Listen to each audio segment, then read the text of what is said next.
यदि तपाई पनि भिडियो एडिटिङ गर्नुहुन्छ भने तपाईले नि सायद यो समस्या भोगिरहनु भएको होला। दाभिन्ची रिजल्भमा अडियो मात्रै चाहिँ कसरी एक्सपोर्ट गर्ने त? हामी सबैलाई थाहा छ दाभिन्ची रिजल्भ चाहिँ एउटा भिडियो एडिटिङ सफ्टवेयर हो र कहिलेकाहीँ हामीलाई भिडियो नभएर अडियो मात्र चाहिरहेको पनि हुन्छ। त्यस्तो केसमा अब कसरी गर्ने त?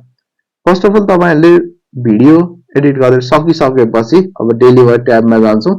युज गरिरहनु भएको छ भने हामीले भिडियो एक्सपोर्ट गर्दा पनि यही सेम कुरा नै फलो गरिराखेका हुन्छौं। त्यसपछि इफ तपाईलाई सर्टेन पार्ट मात्र हो भने त्यही अनुसार सिलेक्ट गर्नुस्।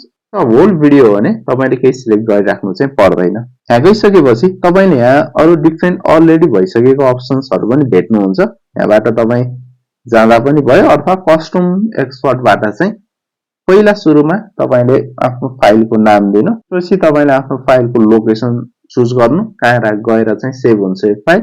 त्यसपछि अब आउँछ मेन पार्ट।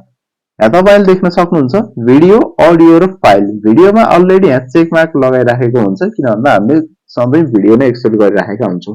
अब तपाईले अडियो मात्र एक्सपोर्ट गर्ने भइसकेपछि यहाँ एक्सपोर्ट भिडियोको चेक बक्सलाई चाहिँ अनचेक गर्दिनु र अब अडियोमा गएर एक्सपोर्ट अडियोमा चेक मार्क लगाएको छ कि छैन कन्फर्म गर्नु। इफ छैन भने चाहिँ लगाइदिनु। त्यसपछि गएर फर्मेटमा चाहिँ MP3 राख्दिनु। सो हाम्रो यो एक्सपोर्ट गरेको अडियो MP3 भइसकेपछि एभ्री डिभाइसमा चाहिँ सपोर्ट गर्छ। तपाईले अरु यो डेटा रेटहरु अरु आफ्नो आवश्यकता अनुसार चेन्ज गर्न सक्नुहुन्छ। र गरिसकेपछि यहाँ एड टु रेन्डर क्यू गर्दिनु।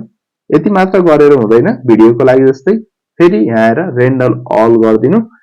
जति पनि हाम्रो रेन्डरको क्यूमा छ सबै नै एक्सपोर्ट हुन्छ।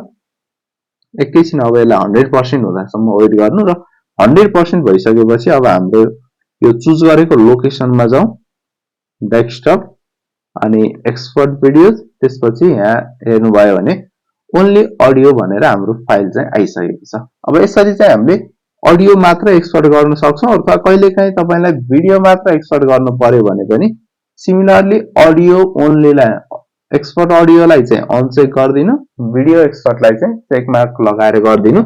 तपाईको भिडियो मात्र चाहिँ एक्सपोर्ट हुन्छ। यो भिडियो लास्टसम्म हेर्नुभएकोमा धन्यवाद। एफएलए एकाडेमीको भिडियो। अब यस च्यानलमा हामीले यस्तै ट्युटोरियल भिडियोहरु प्लस थोरै एजुकेशनल टाइपको भिडियो पनि अथवा 9, 10, 11, 12 को लागि पनि भिडियो बनाउने चाहिँ सोचिराखेको छु। सो सब्स्क्राइब गरिदिनु होला, माया गरिदिनु होला। धन्यवाद।